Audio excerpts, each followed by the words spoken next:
Guys, senang dapat menjumpai kalian dalam acara Youth for Christ. Saya Erma Primastuti Kristiono dari GKI Gading Serpong.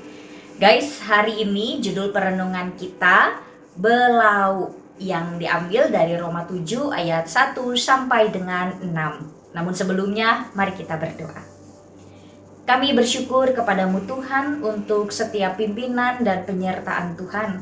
Kami bersyukur untuk perenungan yang boleh bersama hari ini kami lakukan. Kiranya Engkau yang menolong, kiranya Engkau yang memberkati setiap kami. Biarlah apa yang boleh kami baca, apa yang boleh bersama kami renungkan dapat tertanam di dalam hati kami, dan kami pun dimampukan untuk dapat memeliharanya di dalam hidup sehari-hari. Kami berdoa kepadamu Tuhan, di dalam nama Tuhan Yesus Kristus kami berdoa. Amin. Guys, yang menjadi pusat refleksi kita pada hari ini menurut Roma 7 ayat 6b, demikian bunyinya. Sehingga kita sekarang melayani dalam keadaan baru menurut roh, dan bukan dalam keadaan lama menurut hukum Taurat. Belau. Ketika saya kecil, hampir setiap rumah di kampung tempat saya tinggal memiliki belau, atau yang biasa disebut juga belau.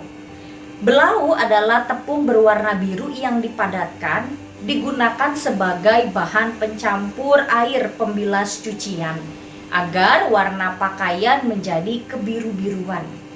Belau biasanya digunakan untuk pakaian berwarna putih, karena warna biru pucat akan memberi efek cemerlang. Baju yang awal mulanya kusam akan tampak cerah tatkala sudah mendapatkan sentuhan belau. Paulus mengatakan bahwa kita telah dibebaskan dari hukum Taurat. Kita dibebaskan dari hukum Taurat karena kita telah mati bagi hukum Taurat yang mengurung kehidupan kita. Akibatnya, kita dapat melayani dalam keadaan baru menurut roh dan bukan dalam keadaan lama menurut hukum Taurat. Dalam hidup yang lama di bawah Taurat, kita dikuasai oleh kedagingan, hukum, dosa, dan juga kematian. Tetapi dalam hidup yang baru, kita ditempatkan sebagai milik Allah dan melayaninya. Hidup baru di dalam Kristus adalah hidup di bawah anugerah pengampunan dan kasih karunia. Sangat berbeda dengan hidup di bawah hukum Taurat yang syarat akan hukuman bagi yang melanggarnya. Yud, hidup yang bermakna adalah hidup yang dijalani dengan sikap reflektif. Kita berdosa, tetapi kita sudah ditebus oleh Kristus. Karena itu, jangan sia-siakan penebusannya dengan hidup berkubang dalam dosa. Baharuilah hidup kita sehingga setiap hari kita semakin menuju ke arah kehidupan yang lebih baik. Anugerah pengampunannya memampukan setiap kita menjalani hidup yang berpengharapan. Kiranya Tuhan menolong dan memampukan kita semuanya. Kita berdoa. Kami bersyukur kepadamu Tuhan untuk firman yang boleh bersama kami dengarkan.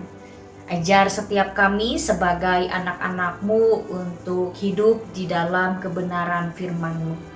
Kami telah ditebus, kami telah dibebaskan dari hukum Taurat oleh karena anugerah pengampunan Tuhan. Maka ajar setiap kami untuk tidak menyia-nyiakan anugerah pengampunan Tuhan. Ajar setiap kami untuk dapat terus melakukan setiap kebenaran firman Tuhan, menaati setiap apa yang Tuhan kehendaki kami lakukan di dalam hidup kami sehari-hari.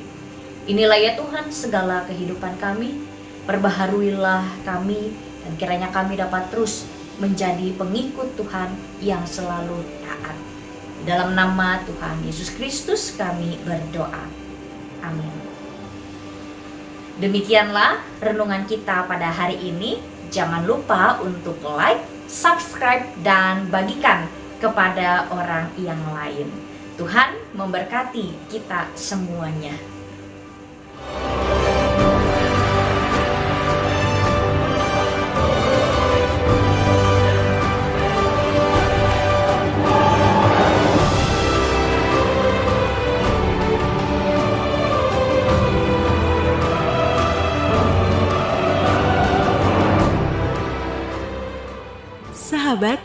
Mari dukung pelayanan dan pekabaran Injil melalui YKB dengan membagikan link acara ini kepada sebanyak mungkin orang.